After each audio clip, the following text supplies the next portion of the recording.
Phil, 5 games to go and you're bang in there.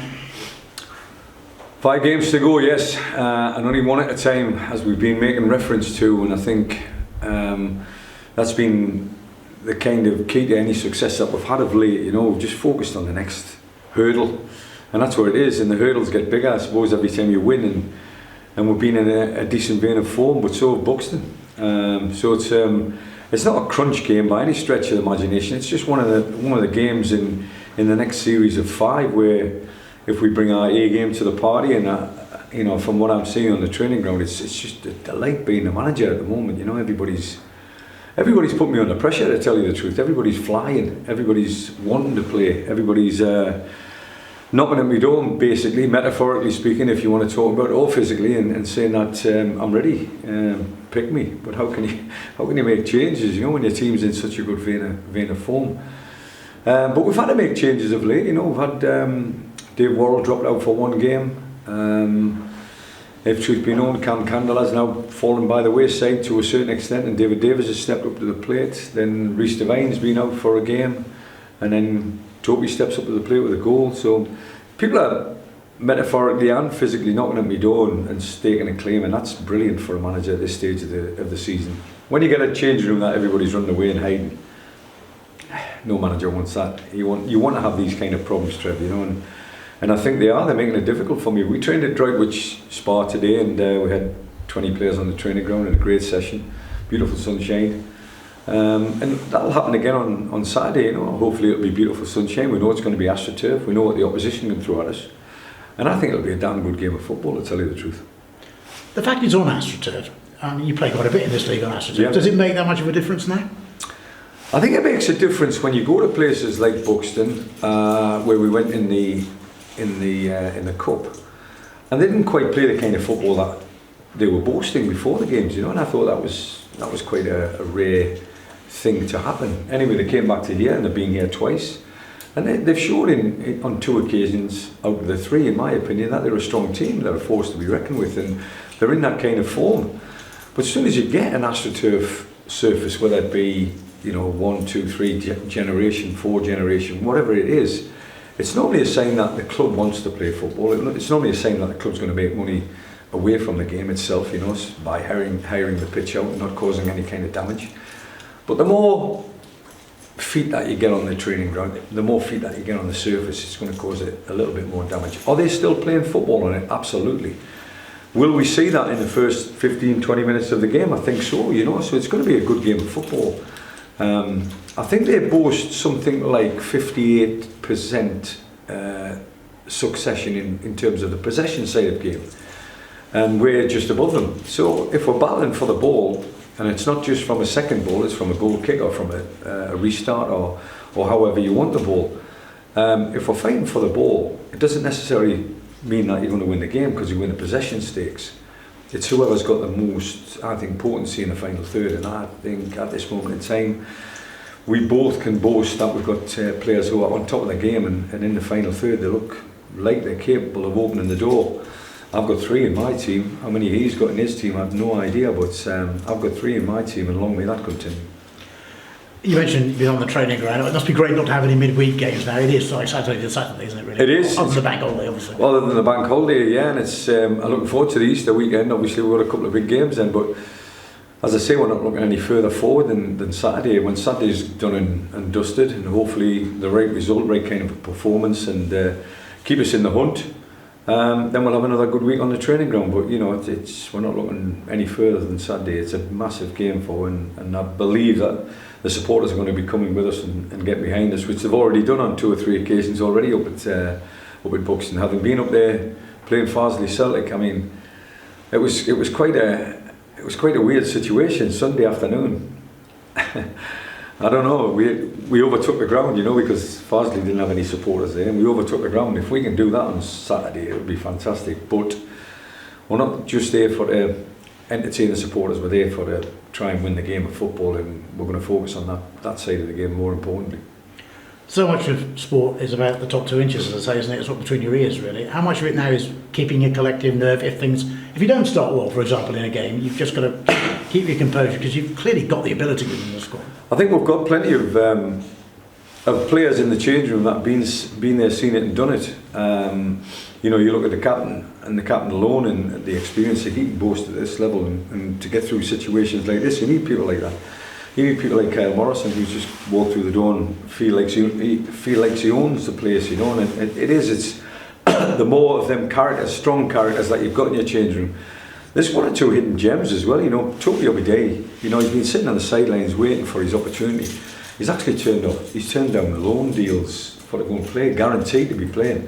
He wants to fight for the cause, and you know, when you've got that kind of mentality and attitude, not even in the team, it's something that you can bounce off as a manager. It's something that you can bounce off on the training ground on a regular basis, where you can go to them players and know full well that you're going to get professional answer, professional performance out of them. But strength of character is going to be important, Trev. You know, push comes to shove, as it always does at the end of every season. You're hoping that you're pushing and shoving at the right end of the division, and we are. Whenever you bring players in, it's to a degree it's a gamble, obviously, but you must be delighted with the way how Carl Morrison and David Warren, when they came, I think Kingsland was probably their first game, it wasn't one of their early games, and you could tell, Ryan, it just gave everybody a lift.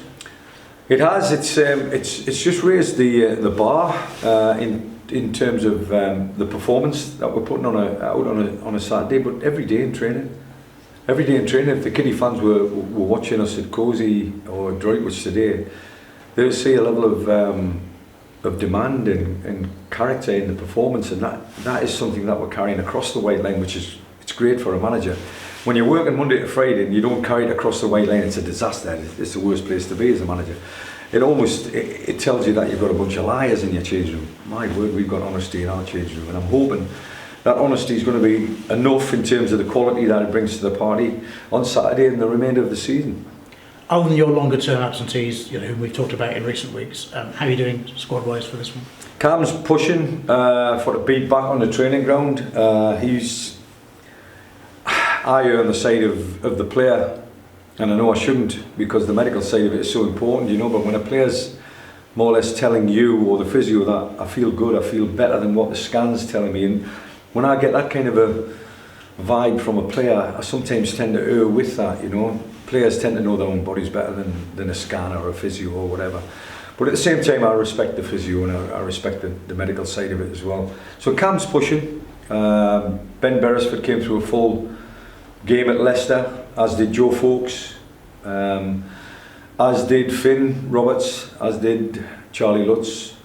Paul Downing unfortunately didn't. He fell foul of sickness and diarrhoea on the morning of the game, so he couldn't play in the game, and it would be fitting of him, you know, getting a few minutes under his belt in a game situation. Tough game, went to Leicester's training ground, fantastic facility, and we had a tough game, you know. We were beaten comprehensively by good quality players, but there was one or two first team players in there, you know. So as far as I'm concerned, it was a good lesson. It was a good, you know, a key factor of any success I've ever had as a manager is looking at your change room and see what the ambition's like.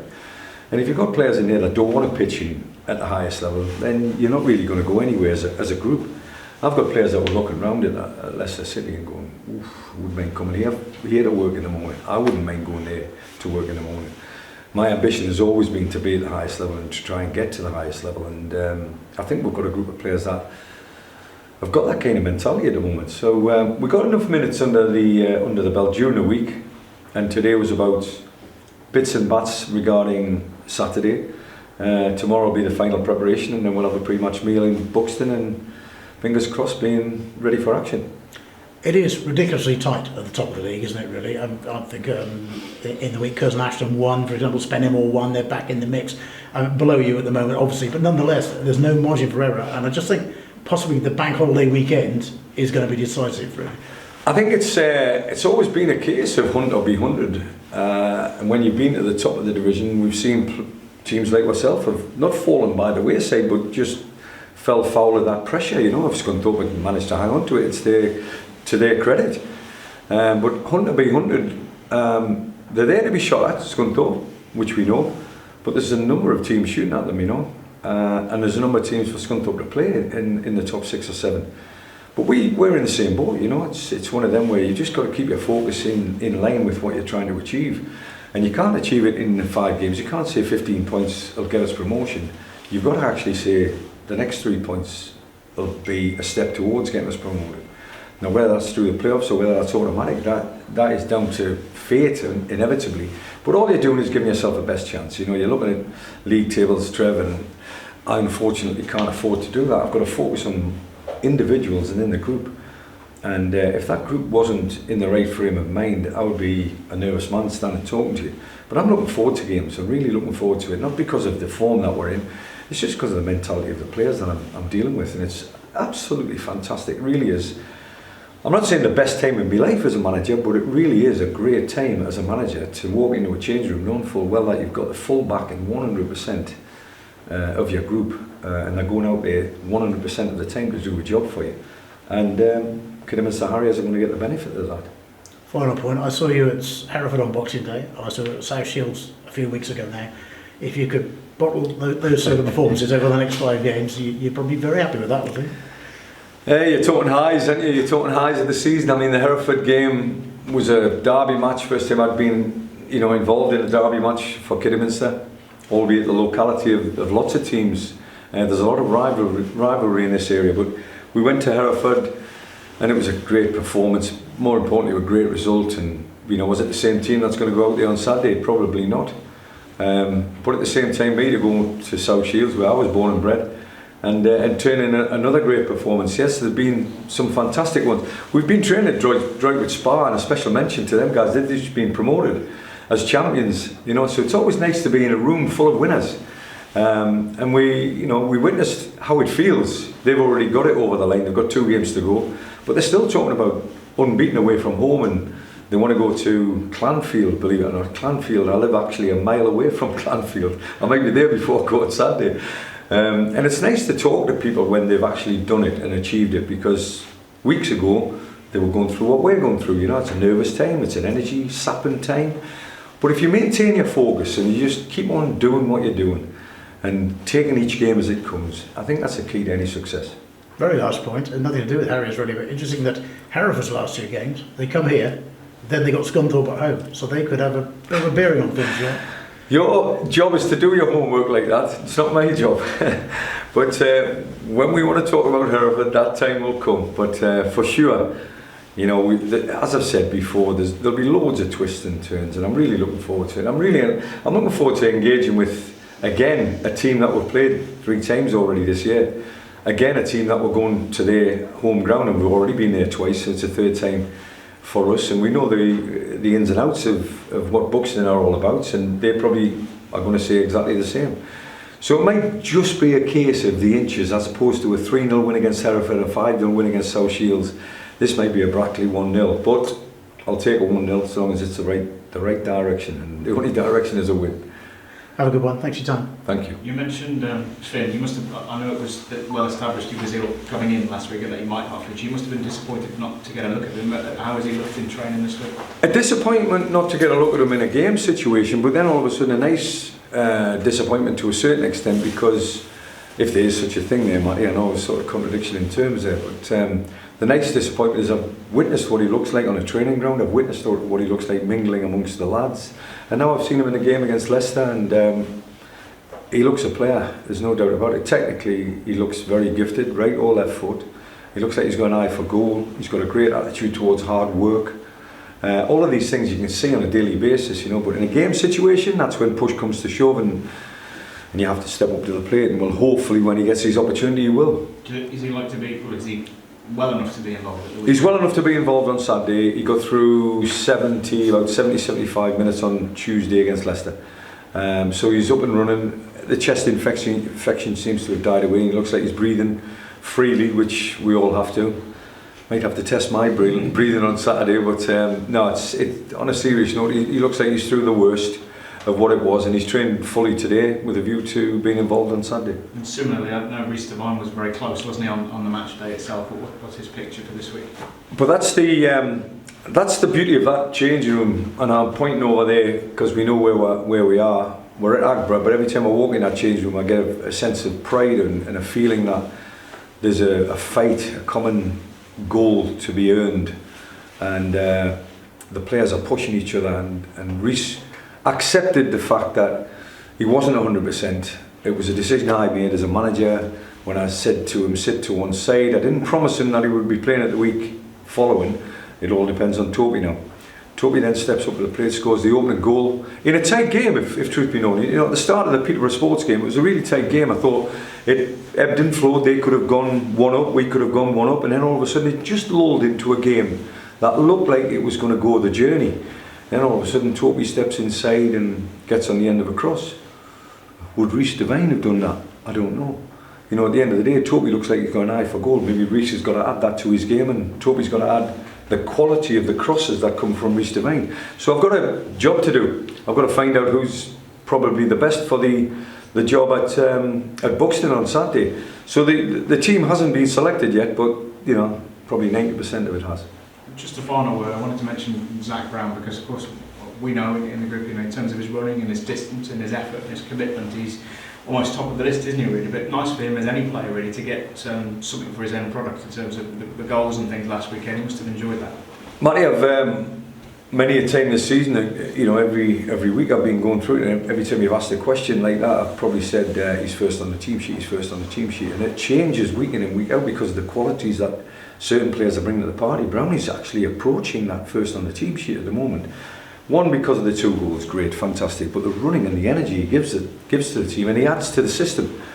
And we've gone through the mill where the midfield is concerned. You know, we've had Luke Summerfield broken leg, we've had Jim Kellerman has now pulled up with a hamstring, and not saying a career-threatening injury, but certainly a season-ending injury. And then Riley scores or creates three goals in an absolute rout, and hopefully he's going to hang on to his place. And you know, I've changed the midfield again. So all of these things are part and parcel of this, the psychology of a manager. Make sure you pick the right team first and foremost. And what's normally a good sign is when Trev says, on the end of another good win, it's the right team. Hopefully I'll do that on Saturday. And that's the part of it, isn't it, in so much as all this season you've been waiting to have really difficult selection decisions to make because of the injuries and illness that we've had. But yeah, you're going to get to the point where players perhaps you might consider starting and perhaps going to have to miss out, aren't they?